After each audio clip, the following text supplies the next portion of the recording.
Combinación clave. Nos queda el último entrevistado de esta mañana. Él es el periodista, escritor Óscar Contardo. Óscar, bienvenido. Ya te tuve ayer en la noche en Última Mirada, así que las personas que vieron el programa anoche saben un poco de lo que vamos a hablar. Hemos hablado harto de iglesia hoy día. Sí, parece. Bueno, muchas gracias por la invitación de todas formas, para seguir hablando de... Sí, y para sobre todo a mí me interesa una cosa que tú dijiste anoche, que es una visión de cómo se puede reordenar este cuadro en términos de lo que ha pasado. Tú eres autor de un libro que acaba de salir, que se llama Rebaño, y que da cuenta de básicamente la saga en torno a un sacerdote, Rimsky-Rojas, que termina suicidándose. Esto en el contexto de la desaparición de un muchacho, Arex, Ricardo Arex, en Punta Arenas. Y es un caso que ha pasado mucho más submarineado en términos de la gran exposición pública o de amplificación pública de casos que ha habido. ¿Por qué habrá sido eso, crees tú? ¿Porque pasó en Punta Arenas? Sí, pues yo creo que principalmente porque pasó en Punta Arenas. Ahora, casos como el de Rimsky-Rojas, hay muchos que son historias que pasan en provincia. Estoy pensando en el caso de otro salesiano, Audín Araya, uno de cuyos denunciantes se suicidó. Y así, un caso del cura belga que cuando viajó a Bélgica lo detuvieron, y aquí en Chile estuvo protegido, que abusaba de chicos pehuenches en un internado en la Araucanía. En fin. Claro, está el tema de que es una situación que ocurre en provincia, en un contexto muy particular, muy acotado, que tiene poca repercusión o reconocimiento en Santiago, por lo tanto en los medios, que los medios lo recogen en forma marginal, pero que en Magallanes es un tema aún. La desaparición de Ricardo Arex ocurrió el 2001, la muerte de Rimsky-Rojas ocurrió el 2011. Rimsky-Rojas estuvo 10 años en Punta Arenas, el primer año como delegado pastoral del Liceo San José, un colegio, el colegio más importante de Punta Arenas, más antiguo aparte, salesiano, y estuvo 9 años como director de ese colegio, donde se elevó como una especie de pequeño dictador. No solamente del colegio, sino en la ciudad, tenía un poder enorme, abusó de alumnos de ese colegio y luego la congregación, luego de un par de movimientos, lo deja en Puerto Montt a cargo como delegado pastoral de otro colegio salesiano. O sea, a pesar de haber existido denuncias de abuso y avisos de abuso en su contra, en su paso por Valdivia, por Punta Arenas anteriormente, lo ponen de nuevo en contacto con jóvenes, y no solamente eso, sino como director de un hogar de menores. Y finalmente termina en Santiago suicidándose. En el caso de Ricardo Arex, él es parte de los sospechosos, o uno de los principales sospechosos de la desaparición de este chico, que tenía 17 años en el 2001, y que desapareció luego de salir de una fiesta. ¿Por qué Rimsky-Rojas es sospechoso? Porque él, generalmente en las ciudades en las que estuvo, hacía rondas los fines de semana en las ciudades pequeñas, están pensando en Valdivia en los 80, Iquique en el 89 y Punta Arenas. Él hacía rondas por las fiestas, que son bastante rastreables, sobre todo en esa época, a donde concurrían sus alumnos para controlarlos que no se emborracharan. Y de ahí en adelante ha habido un larguísimo proceso, un sumario reservado, en donde, claro, la investigación, una de las líneas más importantes de investigación es la que involucra a Rimsky-Rojas. Sí, efectivamente, muchas de las cosas que pasan en este país son santiagocéntricas a ultranza. No necesariamente porque pasen acá, sino que porque se comunican acá. El eje de donde se comunica la cosa también tiene mucho que ver. Y de repente, claman las regiones, oye, nos encantaría que contaran ustedes allá lo que está pasando acá en todo tipo de materia. Y en el caso de la iglesia, que es un tema que aparentemente está aquí para quedarse por un largo rato, no es una... Las situaciones que estamos conociendo y que eventualmente ya empiezan a tener repercusiones incluso con decisiones vaticanas, es algo que no tiene ni una posibilidad, a mi modo de ver, ni una posibilidad de cambiar para bien en el mediano o largo plazo si es que no hay determinados tipos de conductas atávicas que no cambian. Y de alguna manera tú ves esta suerte, como decía Condorito, qué sé yo, 2 pasos para adelante y 1 paso para atrás, cuando tú, bueno, expulsas del sacerdocio a 2 personas, acoges a las víctimas en el Vaticano, pero simultáneamente el arzobispado de Santiago saca un manual donde recomienda, entre otras cosas, que no se violen personas o no se toquen los genitales de los niños, digamos. Tú dices, a ver, pero ¿cómo calzan estas 2 cosas? Y no calzan. Sí, no calzan porque es una estructura y una cultura muy antigua que se ordena de una determinada forma en la que voluntades individuales esporádicas no logran hacer un cambio y finalmente se terminan traicionando. O sea, los gestos de Francisco, siempre, si uno los mira como en perspectiva del tiempo y en cronología, siempre un gesto se contradice con otro y que se vuelve a contradecir con otro y así.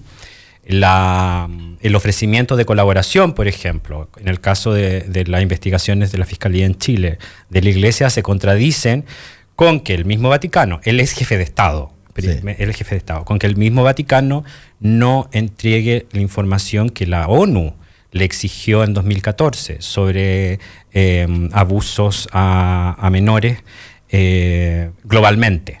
El Vaticano hace desde el 2014 que no da una respuesta a esa exigencia de una organización internacional, es la ONU, y lo que le está pidiendo es información. Entonces yo no entiendo por qué se la daría al Estado de Chile y no se la daría a la ONU, o por qué se la daría al Estado de Chile y no se la daría a Australia, que Australia creó una comisión nacional para investigar los abusos. Y el arzobispo Pell está en este momento en serios problemas. Él compartía mesa con Francisco Javier Errázuriz en el Comité de los 9, que para reformar la curia. Entonces, claro, hay señales, pero esas señales se contradicen con la política de fondo. ¿Por qué habría de ser una excepción Chile? No sé. Nosotros tenemos la conciencia de que la crisis es local, o al menos durante un tiempo se pensó que era una crisis local, pero es una crisis global. O sea, en Estados Unidos, en Holanda, en Alemania, en Francia, la Iglesia está enfrentando la misma crisis, los mismos reclamos de la justicia civil. Tú sacas este libro, Rebaño, que ¿por qué le pones rebaño? Porque uno entiende la qué sé yo, alegoría cristiana original. A mí, partiendo de la alegoría original, a mí me resultaba siempre muy llamativo que a la gente no le importara que lo compararon con un animal tierno, pero profundamente estúpido, como son las ovejas.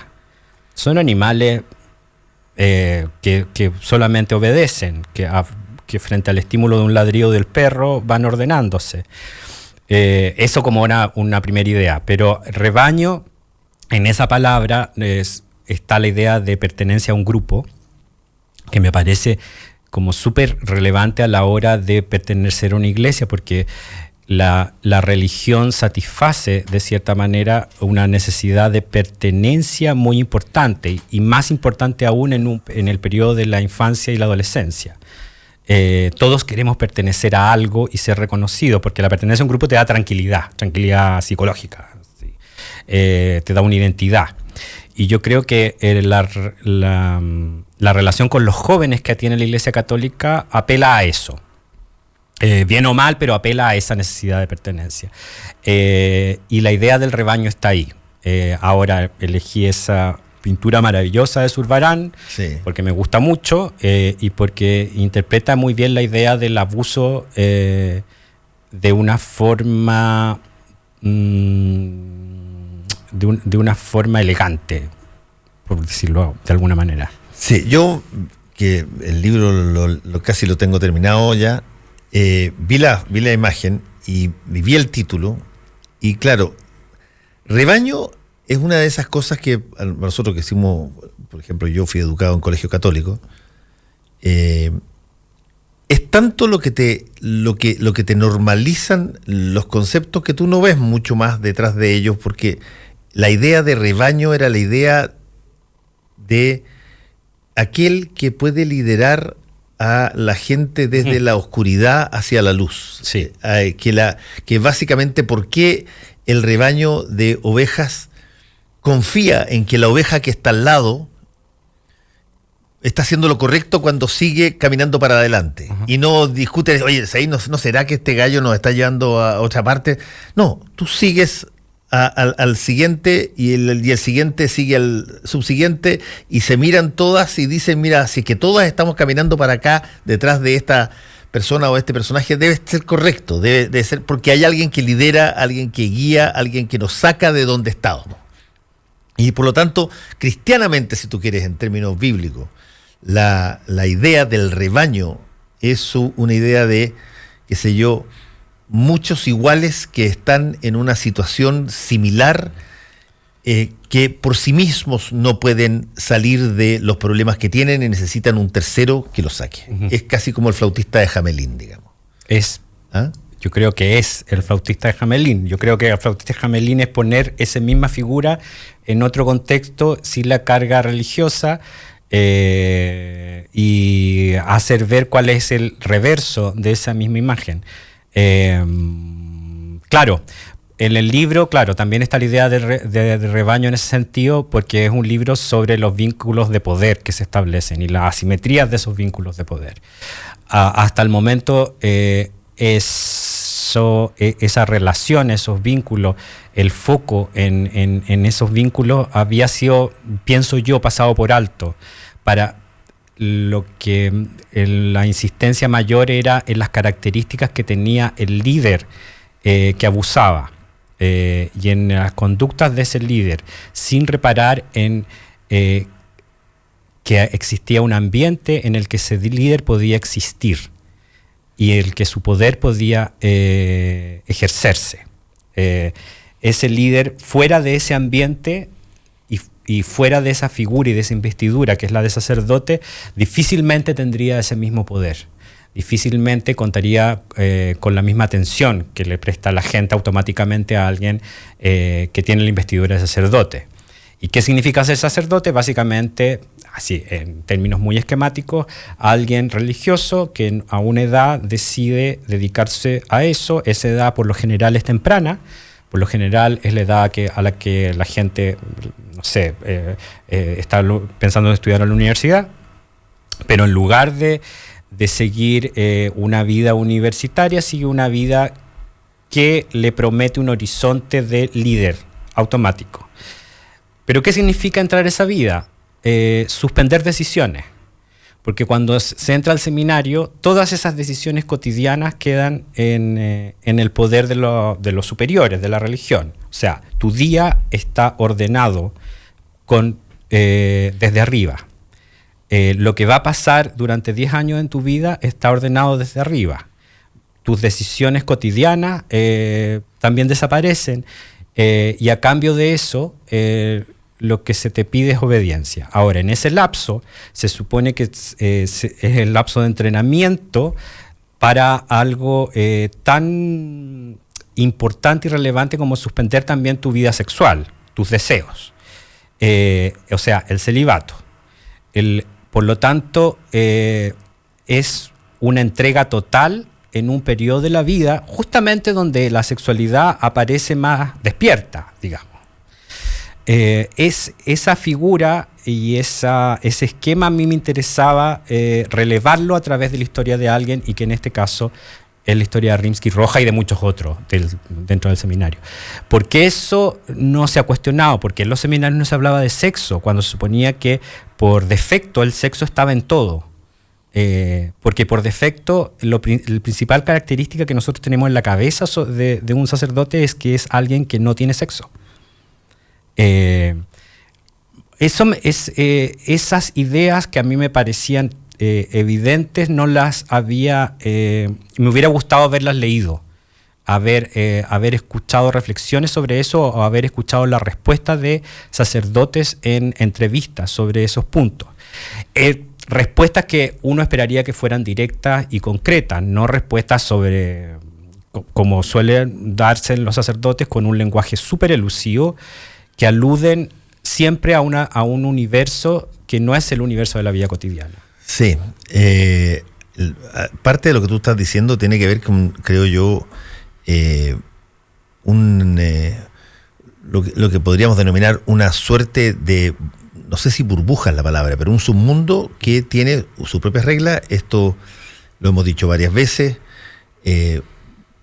Como Chile es un país donde el catolicismo está muy arraigado, todas las familias de alguna manera han pasado o conocen personas que tienen que ver con eso. Las cosas que se nos señalan, las cosas que se nos dicen, las cosas que cantamos en la misa o que rezamos cotidianamente, son parte de la normalidad de uno. Pero cuando tú desmenuzas todo eso y dices, ahora a ver, pongamos esto acá. Aquí mira, hay situaciones que son bien curiosas. Por ejemplo, la legislación que rige a toda esta institución es una legislación extranacional. Claro. No se rige por las mismas lógicas con las cuales se rigen los habitantes del país. Y de hecho, hoy día estamos en una situación bastante interesante al respecto, cuando Christian Precht demanda a través de la justicia ordinaria, sí, el que no puede serle ordenado arraigo en Santiago por su obispo, porque él es ciudadano chileno y tiene derecho a moverse en todo el territorio nacional, cosa que es una cosa bien sorprendente, porque cuando los protocolos vaticanos lo protegen para que no se sepan las denuncias que hay en su contra, ahí no alega de que es un ciudadano chileno que tiene derecho a la transparencia, digamos. Eligen lo que te conviene según el momento. En este momento, ahora va a ser súper interesante cómo se desarrolla eso. Ese juicio, sí. Cuáles son los argumentos a favor y en contra, y cómo eso puede abrir a conocer más de estas historias que tienen como mínimo común el silencio, el secretismo, el ocultamiento. Sí, bueno, entonces tú tienes eso. Después hay otra cosa que es interesante de decir. Personas que cuestionan a la Iglesia Católica en términos públicos, con nombre y apellido, siempre ha habido, sí, pero en términos yo te diría editoriales, periodístico, persistente, que hagan, qué sé yo, que tengan, para ponerlo en el lenguaje que puso Piñera para su gobierno, que sean, llamémoslo así, ateos sin complejo o agnósticos sin complejo. Ese es un fenómeno relativamente reciente, de nuevo, de 30, 40 años. Yo me acuerdo cuando Richard Dawkins y un montón de los científicos que empiezan, sí, a cuestionar los preceptos de la religión como regla general de vida, arman un movimiento en ese sentido. Sí, a ver, ahora tenían esta variable del tenían del la abuso. variable de enfrentarlo como desde la ciencia y desde ahí partir a hacer un activismo político, ofreciendo pruebas y hechos que constatan eventualmente el daño que puede provocar adherir a una determinada religión. Adherir a una determinada religión, sea el catolicismo, el islamismo.